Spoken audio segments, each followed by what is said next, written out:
These potatoes came from my garden, and today I'm serving them as Batatas de Murro, gently punched potatoes. They're covered in garlic and olive oil, roasted until crispy and golden, and the olive oil came from the community press that I put my olives into from the harvest last year. I'm serving it with Salada de Tomate. The tomatoes and the peppers came from my neighbour to complete the dish, pork tenderloin.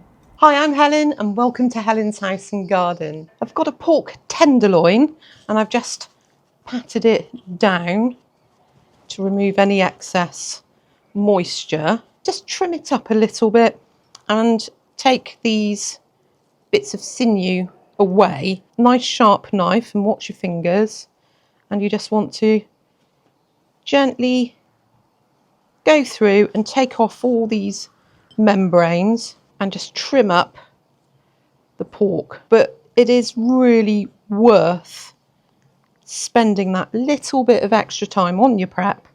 All you need to do is just make sure any of the main bits of sinew are taken off.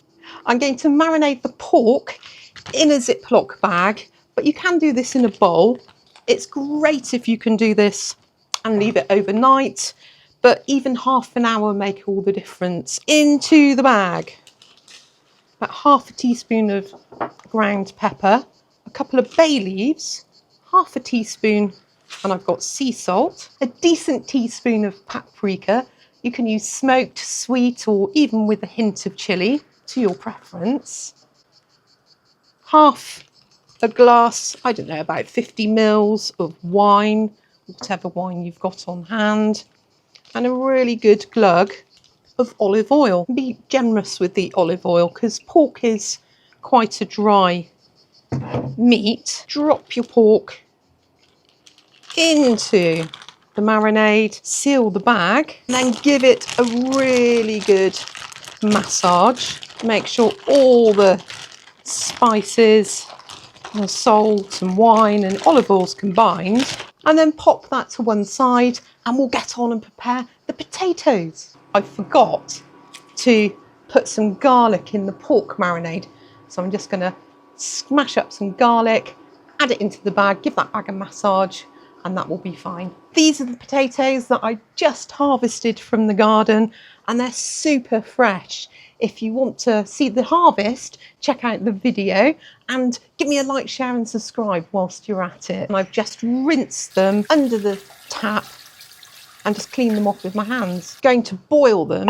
With boiling potatoes, always put them into cold water or just water straight from the tap, because root vegetables cook better from cold water.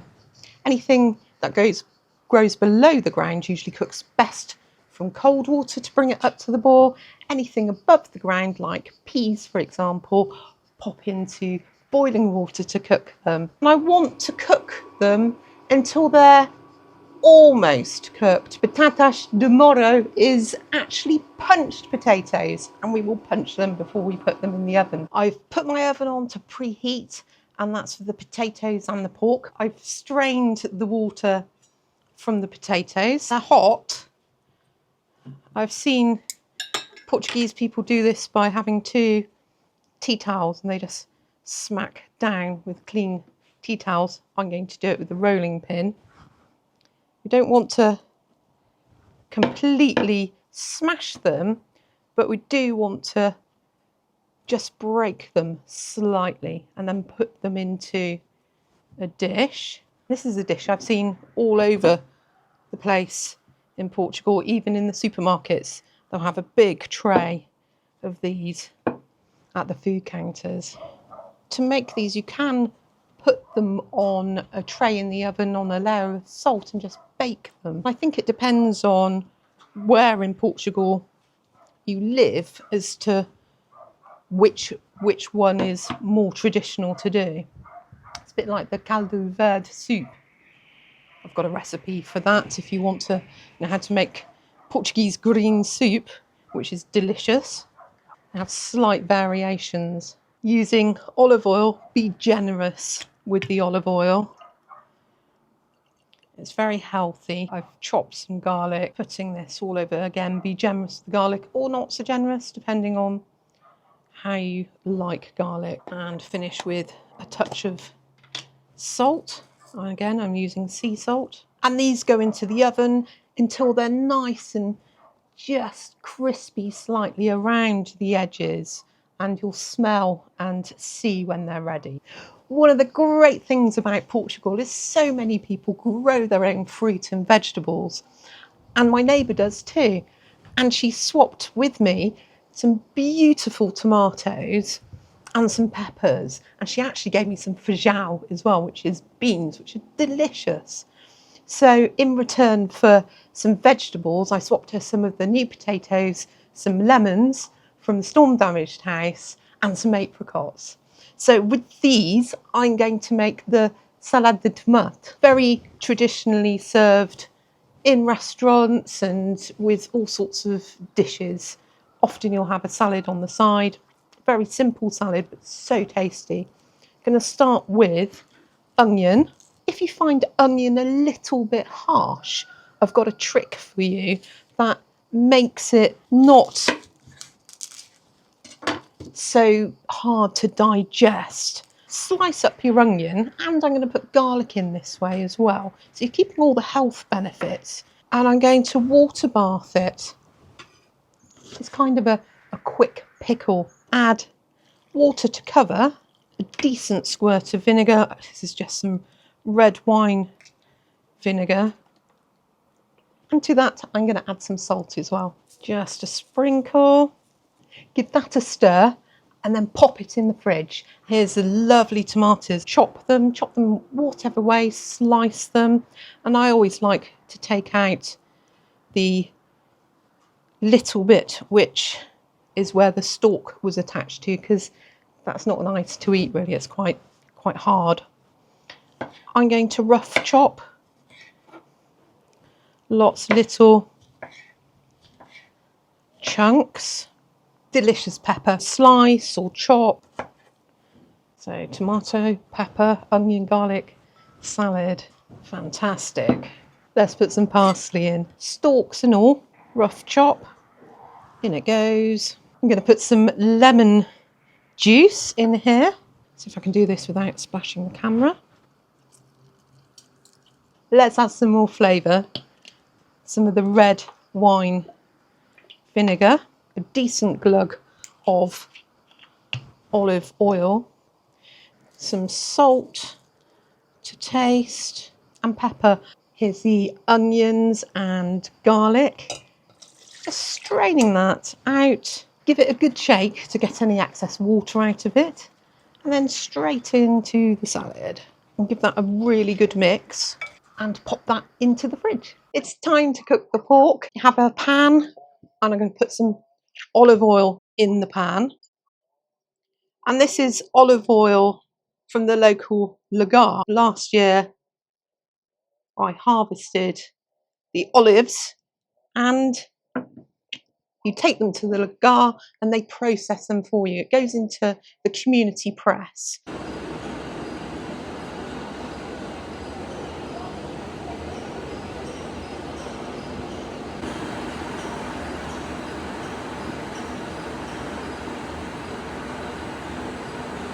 You get a ticket and you hand your tickets in, and they give you your olive oil back in these jugs. So I just decant it into a bottle, so it's easier that way.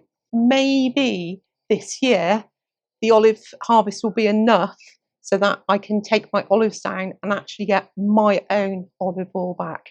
So subscribe to the channel and you'll see if that happens. I'm hoping it will this year. Take the tenderloin out of the marinade, pat it down to dry it off, so that when I pop the tenderloin into the frying pan, it will brown a little bit better.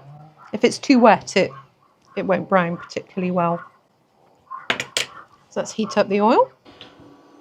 When you put the tenderloin in, you want to have a nice sizzle. You can see that the marinade, even in this short time, has worked well. There we go.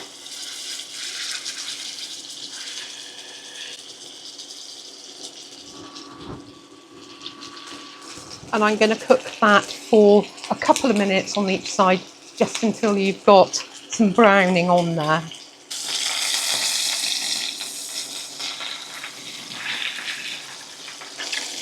And just baste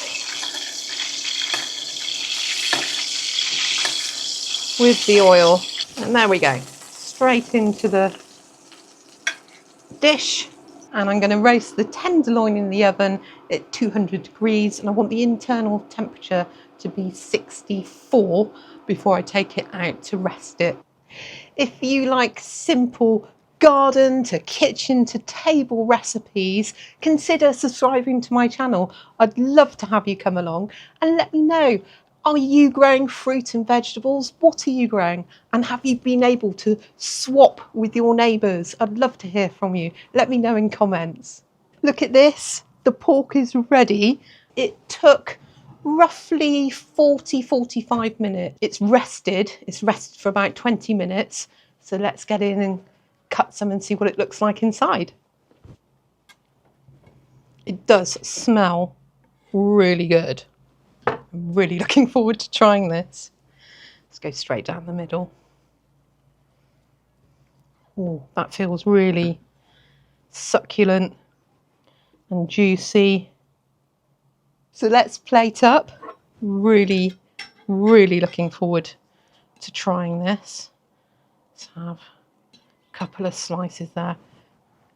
Do you like the end one? I do, because there's usually a little bit of crispiness to that. I like lots of salad. Some delicious potatoes. They've crisped up really well. Let's dive in for a taste test. I'm really looking forward to this. Straight in with the pork.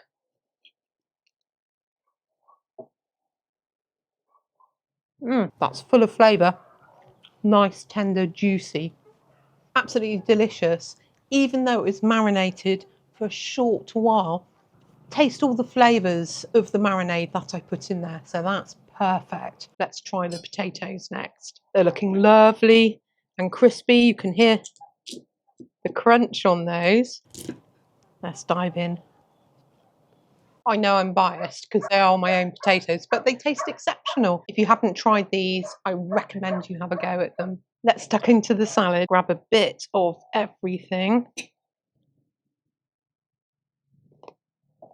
The flavours of the Salada de Tomate really come through. Everything you can taste in balance. I'm super pleased. Really tasty supper tonight. Let me know what you're cooking in your kitchen this week. Give me a like, share and subscribe. And for now, take care and I'll be seeing you.